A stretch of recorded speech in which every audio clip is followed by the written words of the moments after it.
When the Heat and Jazz clinched divisional titles on April 16, 2000, they became the 10th and 11th teams in history to win 4 or more consecutive NBA divisional championships. Welcome back to Inside the Heat. By the end of the 1999-2000 season, the Heat had won 52 games and a 4th straight Atlantic Division title. Alonzo Mourning again led the league in block shots and was named Defensive Player of the Year for the 2nd consecutive season. Mourning brought his Heat to the playoffs for the 5th straight year, and this time Miami would be matched up against the Detroit Pistons in the first round and would be without their all-star guard, Tim Hardaway.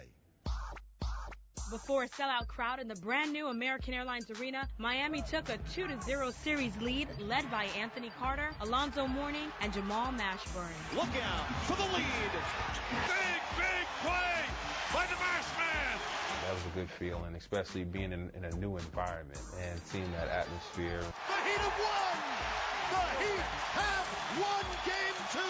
The series would end in Detroit with a Heat win in Game 3, completing a first-round sweep, another franchise first. The Heat moved on to the Eastern Conference semifinals against a team they knew all too well. For the 4th consecutive postseason, Miami would once again battle with the New York Knicks. It was just inevitable that the two of us would find our way to meet each other. These guys were our arch rival. They were our nemesis. They were the ones that was always right there in front of us. And I feel like we want it. We got to go take it. The series began in Miami with Tim Hardaway back in the Heat starting lineup. But it was Alonzo Mourning's 26 points that would help the Heat take Game 1. Mourning. No way. Alonzo Mourning. In Game 2, the Knicks would even the series with a 6-point win in Miami. Ewing's overshot. Tough shot that drops. In Game 3 at Madison Square Garden, the Heat and the Knicks would battle fiercely through 4 quarters and into overtime. Carter with 5, drives, lofts it up, tipped in! As the series continued, both teams would hold serve on their own home court. The Knicks won Game 4 in New York. Let's get ready to rumble! And the Heat took a 3-2 series lead with a hard-fought win in Game 5. Marley from deep. Oh my. Did you say deep? That was in Broward County, folks. Miami now had the opportunity to close out the series with a Game 6 win in New York. Time to play. It's time to finish. Carter for 3 and the win. No good. New York wins.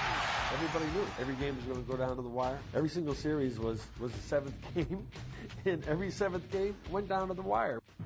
For the 4th year in a row, that deciding game would be in Miami, and once again would be decided in the final seconds of the final game.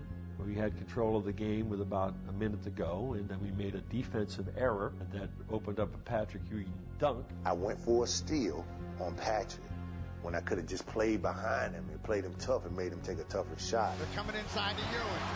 And Ewing with a jam as Alonzo Mourning, for some reason, gambled and went over the top, leaving Ewing a clear path to the bucket. With the Knicks ahead by 1 point, the Heat had one final chance to win the game and the series, following a timeout with 7 seconds to play. I kick it out to Mash, thinking Mash would take that shot, and instead of shooting the ball, Mash passed it to Spoon. When I saw Patrick Ewing running at me, I understood what type of defense they would play.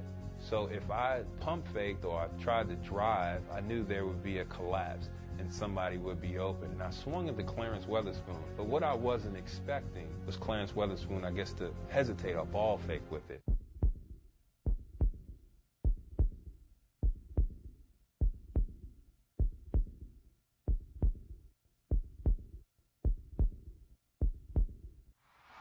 Marley makes a stab, can't get it, and Sprewell with the ball.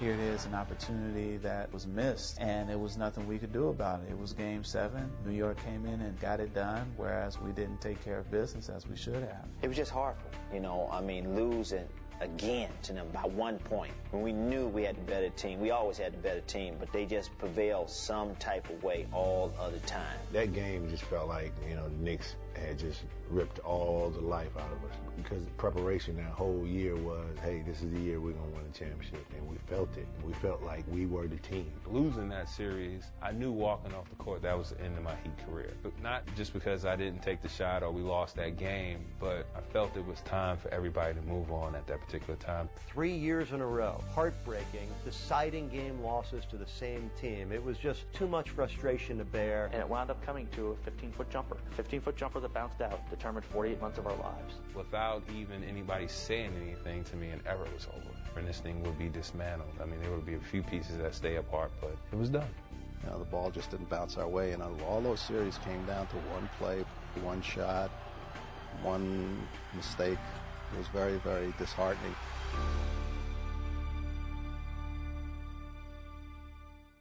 This would be the final chapter in the Heat-Knicks playoff rivalry, clearly the NBA's best rivalry in the 90s. It was 4 straight years of playoff battles that all went the distance. But after being eliminated by New York for the 3rd straight year, changes were coming for Miami.